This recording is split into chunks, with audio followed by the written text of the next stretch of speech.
Operation சிந்தூரின் போது India பாகிஸ்தானுடைய ராணுவ முகாம்களை பிரம்மோஸ் ஏவுகணை கொண்டு தகர்த்தது நம்ம எல்லாருக்குமே தெரியும்.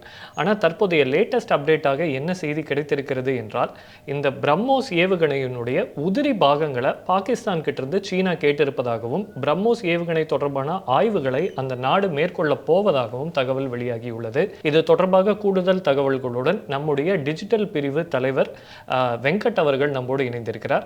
வணக்கம் வெங்கட். வணக்கம் அபினவ். நீங்கள் சொன்னது உண்மைதான். அதாவது பிரம்மோஸுடைய உடைந்த பாகங்களை பாகிஸ்தான் கிட்டே இருந்து சீனா கேட்டிருக்கு. இது ஏன் அப்படின்னு பார்ப்போம். அதாவது ஆபரேஷன் சிந்தூர் நடவடிக்கையின் போது பாகிஸ்தானில் இருக்கக்கூடிய விமான தளங்கள், அதனுடைய ரேடார்கள், வான் பாதுகாப்பு அமைப்பு, இதை எல்லாத்தையுமே இந்தியா தாக்கி அழிச்சுது.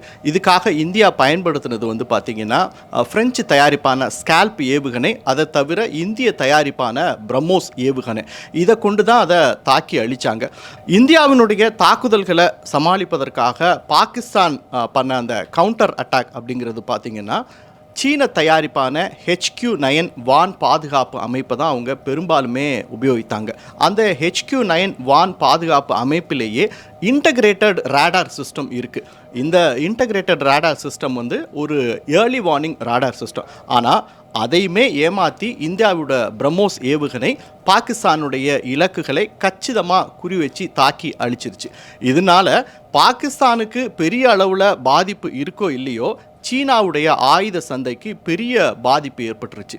சீனாவினுடைய HQ-9 வான் பாதுகாப்பு அமைப்பை வாங்கிறதுக்கு ஆர்வம் காட்டியிருந்த பல நாடுகள் பின்வாங்க தொடங்கிருச்சு. இது சீனாவுக்கு ஒரு பெரிய பின்னடைவை ஏற்படுத்திருச்சு. இதனால் பிரம்மோஸ் ஏவுகணையினுடைய தொழில்நுட்பத்தை அறிகிறதுக்கு சீனா ரொம்பவே ஆர்வமாக இருக்காங்க. இதற்காக இந்தியா பாகிஸ்தானில் தாக்குதல் நடத்திய போது அதனுடைய ஷபாஸ் இராணுவ விமான தளத்தில் பிரம்மோஸனுடைய உடைந்த பாகங்கள் கிடைச்சிருக்கு. அது இப்போ பாகிஸ்தான் கிட்ட இருக்குது.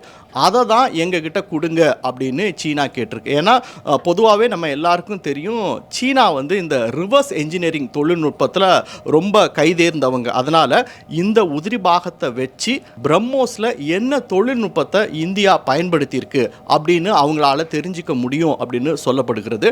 அதை வச்சு ஒன்றும் செய்ய முடியாது அப்படின்னு இந்தியா தரப்பில் சொன்னாலும், அமெரிக்க போர் நிபுணர்கள் என்ன சொல்றாங்க அப்படின்னா, இல்ல சீனாவால அதை நிச்சயமா தெரிஞ்சிக்க முடியும். அந்த தொழில்நுட்பத்தை மட்டும் இல்ல, அதற்கான எதிர்ப்பு ஏவுகணையை கூட சீனாவால தயாரிக்க முடியும் அப்படின்னு சொல்லியிருக்காங்க. ஸோ இது ஒரு முக்கிய செய்தியாக இப்போ பார்க்கப்படுகிறது. அப்படின்னா தகவல்களை பகிர்ந்ததுக்கு நன்றி வெங்கட். இது போன்ற செய்திகளை உடனுக்குடன் தெரிந்து கொள்ள தமிழ் ஜனம் தொலைக்காட்சியுடன் இணைந்திருங்கள். மறக்காம தமிழ் ஜனம் சேனலை சப்ஸ்கிரைப் பண்ணுங்க.